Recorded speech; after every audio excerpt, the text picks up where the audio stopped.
세월호 특별법에 어렵사리 합의했던 여야가 다시 대립하고 있습니다. 예산안과 법안 처리를 두고 날선 공방이 계속되고 있는데요. 특히 무상급식, 무상보육 예산 편성 문제로 정치권이 뜨겁습니다.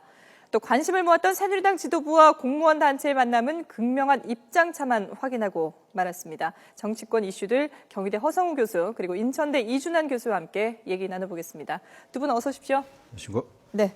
자, 먼저 공무원 연금 개혁안 문제를 얘기를 해봐야 될 것 같은데 해결이 쉽지 않을 것 같아요. 새누리당 김무성 대표하고 공무원 노조가 어제 만나서 끝장 토론을 하겠다라고 했는데 끝장 토론까지 못 가고 30분 만에 끝났거든요. 그렇습니다. 어떻게 보시나요?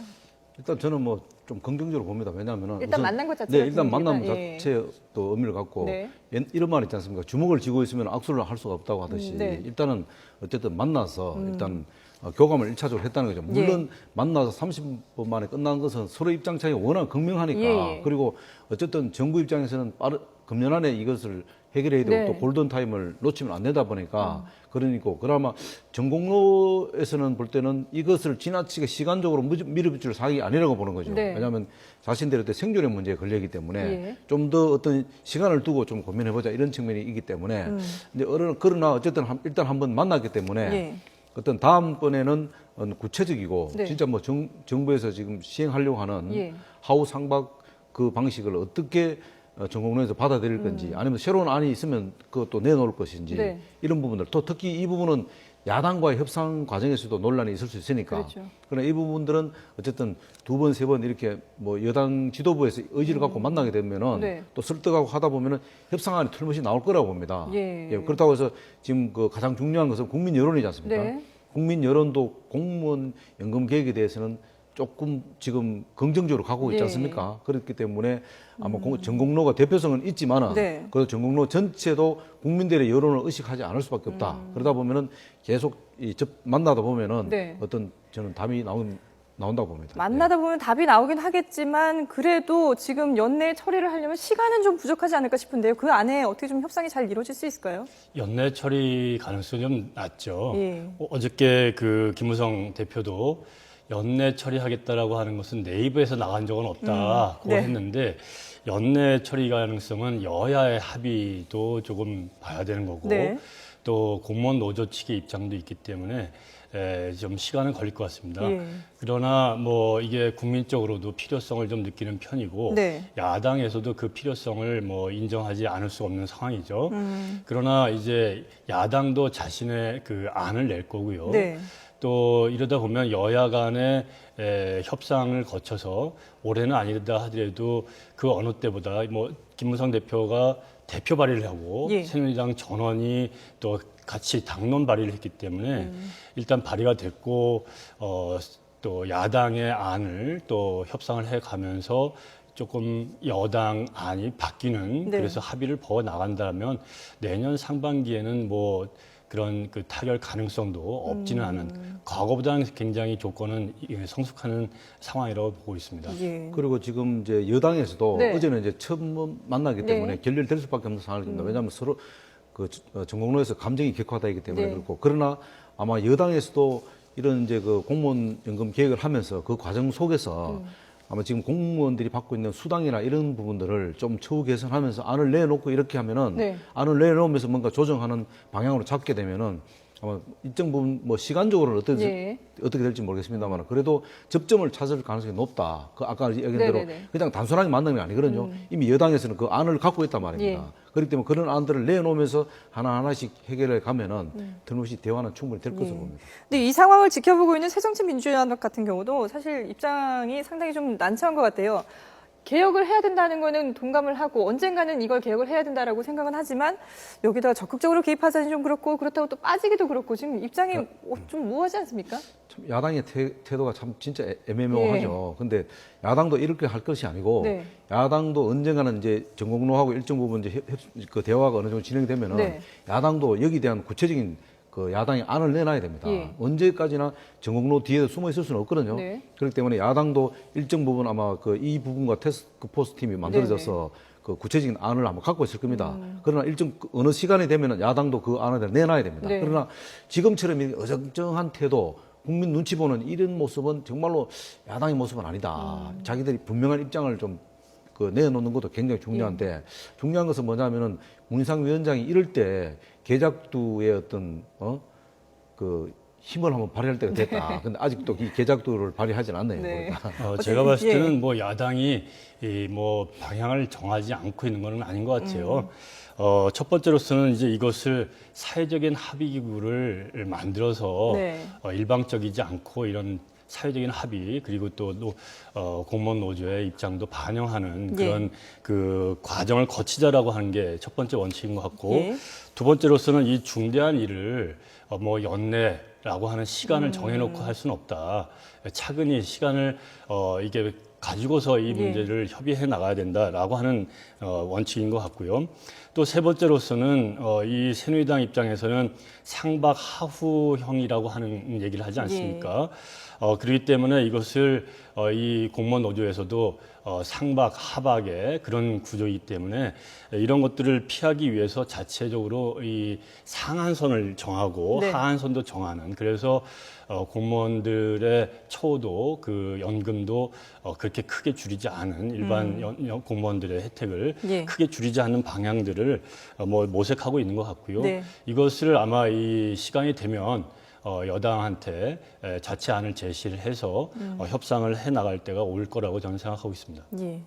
자, 그리고 지금 이제 여야가 예산안을 가지고 이제 논의를 하고 있는데 이번에 뭐 국회 선진화법에 따라서 기한 안에 예산안이 이제 협의가 안 되면 자동으로 다음 달 2일에 이제 넘어가게 돼 있지 않습니까?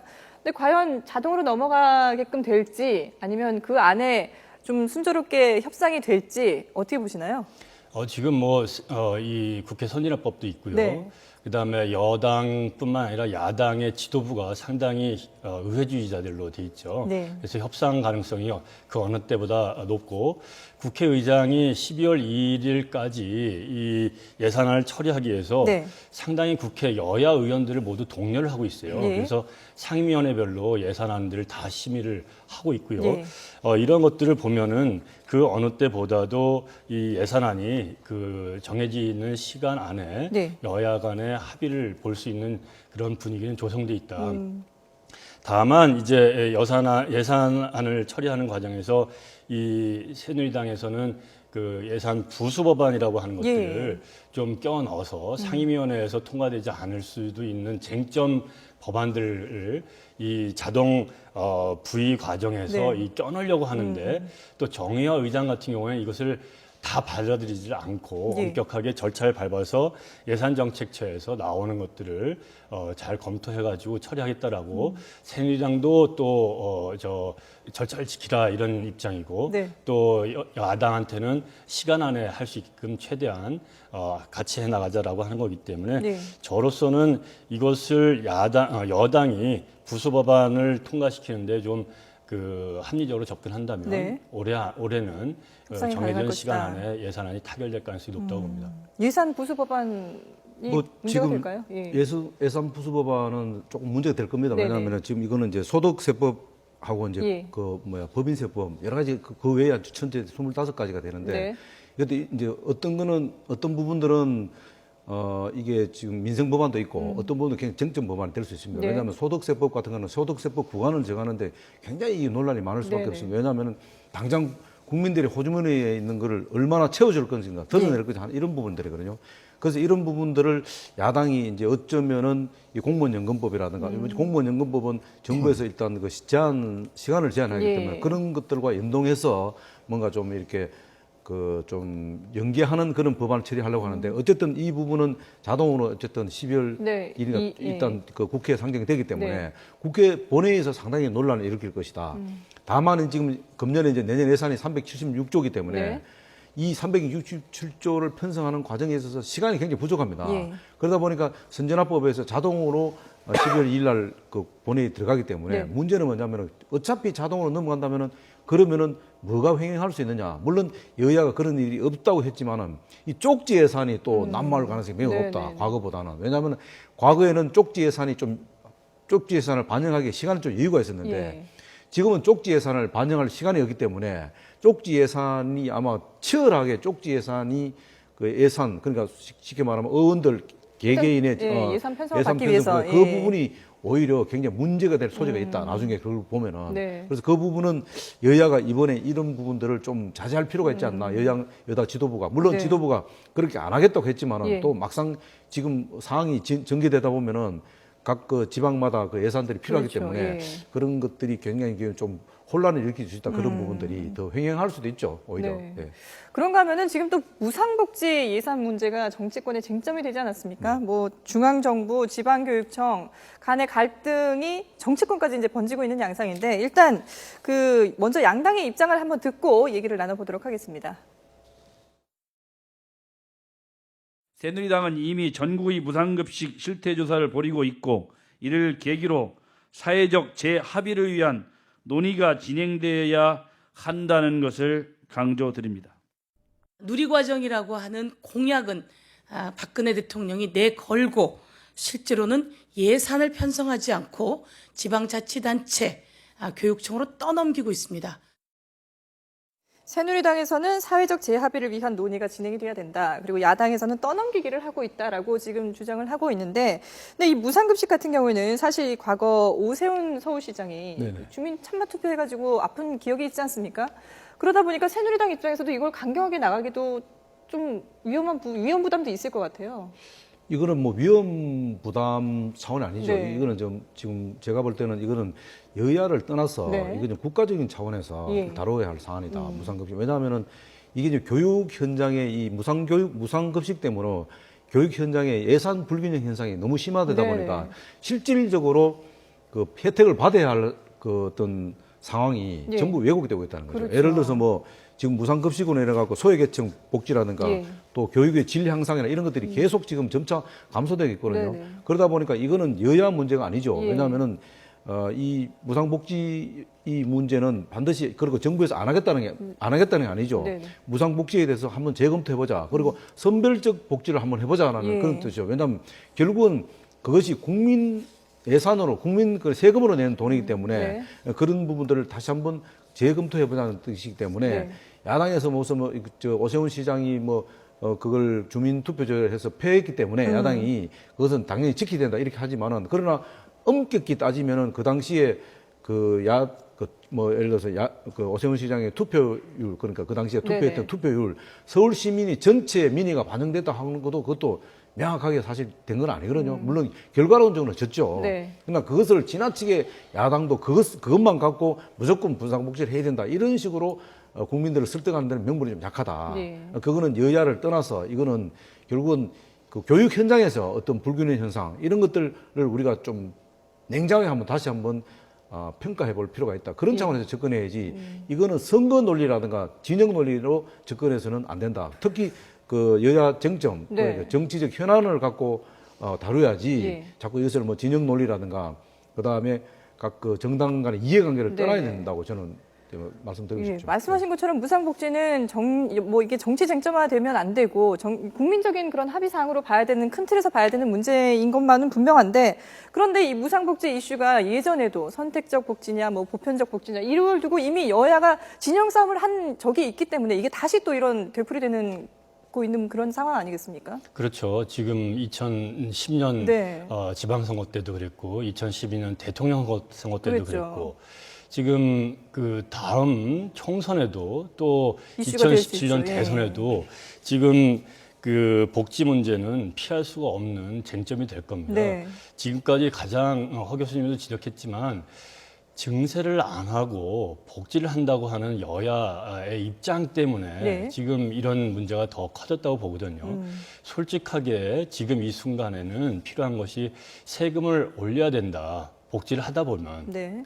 그런 합의 이끌어야 되고 그런 복지를 더 합리적으로 어떤 식으로 해 나갈 것인가라고 하는 것을 재점검하지 않는다면 2016년 총선, 2017년 대선에도 또 선거에서 선거용의 공약이 나올 거고 예. 이렇게 되면은 공무원 연금 개혁을 암만 해봐도 헛개혁이 된다. 왜냐하면 뭐 이 버틸 수가 없는 거거든요. 네. 그래서 이 세금 증세를 어떻게 할 것인가에 대해서 재고를 해야 될 것이고 예. 또 공약을 했으면 저는 공약은 지켜야 된다고 봐요. 대통령이 누리과정에 대해서 공약을 했으면 지켜야 되고 네. 지방선거에서 무상급식을 약속했기 때문에 지방자치단체나 네. 교육청에서는 이걸 할 수밖에 없는 거죠. 그런 차원에서는 선거가 헛공약을 하지 않은 그런 장이야 한다면은 이것은 좀 짚을 필요는 있다고 봅니다. 예. 저 조금 그 교수님 말씀하는데 조금 뭐 다른 거는 다 동의하는데 조금 네네. 다른 게 공약을 했고 선거에서 공약을 내걸어서 선거를 치렀기 때문에 네. 반드시 지켜야 한다. 그 부분은 저는 동의합니다. 네. 그러나 어떤 그 이런 그 정부 정책이라는 걸 시행하다 보면은 여러 가지 부작용이 일어나고 예. 현장 교육 현장에서 문제가 많으면은 네. 그걸 조정할 필요는 있죠. 그리고 내년에 같은 경우는 선거가 없습니다. 없기 때문에 우리가 내년에는 충분히 이런 부분들을 선거에 악용할 수 없는 그런 상황입니다. 예. 그러다 보니 내년 선거이기 때문에 충분히 내년에는 이 무상급식과 관련 교육 현장의 이런 여러 가지 문제점들을 충분히 토론할 수 있는 시간이 있습니다. 그리고 예를 들어 이런 거죠. 지금 그 공교육 교육비가 53조 한 2천억 되죠. 근데 지금 무상교육 급식이 5% 차지합니다. 2,600억 정도. 그러니 너무 지나치게 많다는 거죠. 그러면 그 제한된 범위 안에서도 물가 인상이나 여러 가지 사연들 보면 실제로는 그게 교육 현장에서는 그 돈을 갖고 사실 그 무상교육식 하기도 굉장히 빠듯하다는 거죠. 예. 그렇다면 무제한적으로 돈을 무상급식에 투자할 수는 없다는 네네. 거죠. 그렇다면은 그런 부분들을 실질적으로 무상급식을 받아야 할 학생들조차도 제대로 혜택을 못 받으니까 이 부분을 한번 조정해 보자는 거지 무조건 무상급식 자체를 안 하다는 건 아니거든요. 예. 예. 알겠습니다. 지금 뭐 두 분 말씀하신 것처럼 이게 무상급식이냐 무상보육이냐 뭐 이거 선택할 수 있는 문제는 아니고 정말 국민적 합의를 위해서 좀 더 큰 틀에서 여야가 좀 바라봐 줬으면 좋겠는데 그런가 하면 지금 야당에서 목소리를 높이고 있는 게 이른바 사자방 아니겠습니까? 뭐 4대강 사업, 자원외교 그리고 방위산업 비리를 포함한 이른바 이제 이 사자방 국정조사를 하자라고 요구를 하고 있는데 근데 새누리당에서도 보면 이게 당 내에서도 좀 얘기들이 엇갈리고 있어요. 그래서 결국은 이게 계파 간의 싸움이 되는 것이 아니냐 이런 시각도 있더라고요. 네. 뭐 공공개혁 관련해서 이제 네. 뭐 일단 그 공공개혁에서는 아마 그 새누리당에서도 뭐 큰 이견이 없을 것 같습니다. 당내에서. 네, 예. 당내에서. 그러나 이제 문제는 이제 4대강 문제라든가 그 4대강 사업이라는 그런 이제 자원 외교 관련해서 이 부분들은 아마 야당에서 이제 집중적으로 예. 이제 이거는 뭐 어떻게 보면은 비리와 관련된 부분을 자꾸 파헤치려고 하는데 네. 사실 어떤 자원외교 이런 부분들도 우리가 이제 자원이 없는 상태이기 때문에 이런 그것을 자원외교를 하는 데서 무조건적으로 자원을 확보하지 말아 하는 건 아니거든요. 네. 그러나 이명박 정부 때 자원외교 자체가 저는 잘못됐다고 보지는 않습니다. 네. 그 부분이 잘못된 거고 야당도 그 부분에 대해서는 충분히 인식을 해야 된다고 봅니다. 다만 그 과정에 있어서 뭐 비리가 있다든가 공공기업에서 비리가 네. 있다면 그거는 철저히 파헤쳐야 되겠죠. 그러나 우리 자원외교 자체에 대해서 실패했다고는 볼 수는 없다는 거죠. 그거는 네. 왜냐하면 자원이라는 건 우리가 자원이 없는 나라이기 때문에 끊임없이 다음 정부도 마찬가지입니다. 이거는 하나의 우리 국가의 과제입니다. 네. 그런 측면에서 접근해 주면 좋겠고 다만 이제 이 사자방을 갖고 또 연동해서 뭔가를 또 자꾸 이게 그 다른 법안과 자꾸 연동해서 뭔가를 처리하려고 하면 이거 네. 이래서는 안 된다는 거죠. 그래서 어쨌든 여당에서도 국정감사 부분에 국정조사 하자는 데서는 일정 부분 동의하려고 지금 하는 부분이 있지 않습니까? 예. 그렇기 때문에 이런 부분들도 좀 더 냉정하게 접근할 필요가 있다. 여야가 그렇게 보는 거죠. 예. 교수님 저는 이게 국회는 정치하는 데고 네. 타협하고 대화하고 또 조율하는 과정을 거치는 장이기 때문에 4대강 사업이라든지 자원외교라든지 방위산업에 대한 국정조사가 때가 되고 조건이 성숙하면 다른 법안, 다른 것하고 네. 연계를 시킬 수도 있다고 봐요. 네. 뭐 세월호 3법도 연계를 해가지고 하나씩 주고받고 했던 예. 것처럼 뭐 4대강 사업이나 자원외교 같은 경우에는 현 친박계 박근혜 대통령하고 크게 연관이 없는 부분이고 물론 친이계에서는 조금 아픈 부분이 될 수도 있겠고 네네. 또 지금 최경환 경제부총리가 자원외교에 그때 총수였기 때문에 예. 그런 것이 부담이 될 수도 있겠지만 경우에 따라서는 공무원 연금을 해결한다라고 한다는 차원이라면 이거는 박근혜 대통령한테 또는 그 새누리당한테 큰 손해가 안 될 수도 있다는 거죠. 네. 뭐 지금 현재로서는 야당이건 여당이건 공무원연금하고 이러한 사다방 국정조사하고 질이 다르기 때문에 네. 뭐 그렇지 않겠다, 네. 안 하겠다라고 하지만 정치는 생물이기 때문에 앞으로 어떻게 될지 모르죠. 그래서 네. 구체적으로 내년 올 연말, 내년 초에 어떻게 되는가는 뭐 현재로서는 속단하기 어렵고요. 지켜봐야 될 대목이라고 봅니다. 저는 예, 그래도 알겠습니다. 마지막으로 한 말씀 드리겠습니다. 시간이 없어서 짧게 예, 해주셔야 될것 문희상 그 비대위원장께서 네. 뭐 도와줄 건 도와주고 네. 반대할 건 반대하기도 네. 했으니까 어쨌든 국민적 합의 사항이 필요한 부분은 도와주고 네. 또 정치적으로 정치만 시키면 시켜도 돼. 예. 어쨌든 처리할 거는 가능하면 빨리 좀 처리해 주는 것도 네. 하나의 방법이다. 알겠습니다. 그렇게 보는 거죠. 여야가 어떤 정치 협상력을 보여줄지 좀 더 지켜보겠습니다. 경희대 허성우 교수 그리고 인천대 이준환 교수 두 분과 함께 얘기 나눴습니다. 고맙습니다.